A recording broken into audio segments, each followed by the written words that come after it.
Now, I'm joined in the studio by a man who says Ben Bernanke's QE plan is already priced into the currency trade. He's Nomura's new head of European foreign exchange strategy, Geoff Kendrick. Geoff, thanks very much for coming in. Welcome. So, how much confidence is there that a currency war has, in fact, been averted post-G20?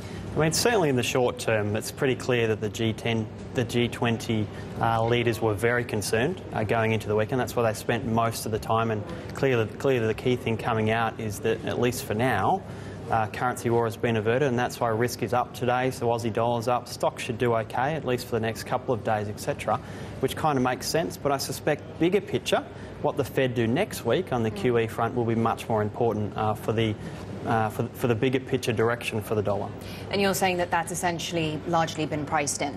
I think so. I mean, if you have a look at what happened after the Fed first did QE in March 2009, the dollar sold off about 10%.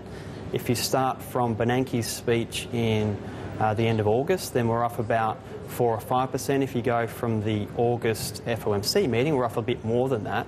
In our view at Nomura, QE2 should have much less impact on the dollar than QE1 did, and so therefore we're probably pretty much priced at now with euro dollar around 140 and Aussie dollar just below parity.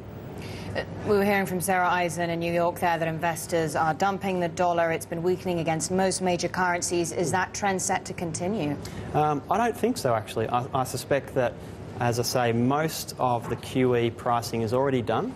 Ahead of next week, where we have the midterms in the US on the Tuesday, Fed on the Wednesday, payrolls on the Friday, a lot of event risk to come. So investors are going to be quite reluctant to put on fresh trades in size, and therefore Aussie dollar will probably fade just below parity again, as it did just through parity a couple of weeks ago. Euro dollar will probably start to struggle again, and I suspect it's more a knee-jerk reaction to the G20, and I'll be buying dollars again today.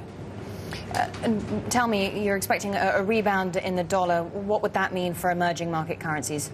In the short term, beyond the Fed, I suspect risk comes off slightly, so you probably see EM currencies struggle for the next few weeks after that. In a bigger picture sense, clearly EM is where it's at, and the trend is still very positive. And what China does, and clearly the G20 are hoping they do start moving a bit quicker, will probably be the key driver there. And don't forget that we have another G20 meeting on November 11 and 12. What are your expectations? Unfortunately, G20 meetings are always very slow moving. Some people are thinking after the weekend we have moved one step forward.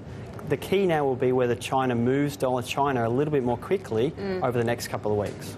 Exactly. I mean, any discussion about global currency issues essentially pits the United States against China. Do you expect China to move, or do you expect much of a reaction to the pressure that it's been coming under to be a little more flexible when it comes to its currency? It's an extremely slow-moving and extremely political game, clearly. Now, on the US's side, with the midterms next week on Tuesday, there's a lot of political pressure. So China needs to get through that hurdle, and so that you may see some movement this week ahead of the midterms in the US next week. Only smalls. China are very, very, very long-term players in this space, and so it's only going to be very gradual, which they have been doing recently, and I'd expect, again, very gradual this week.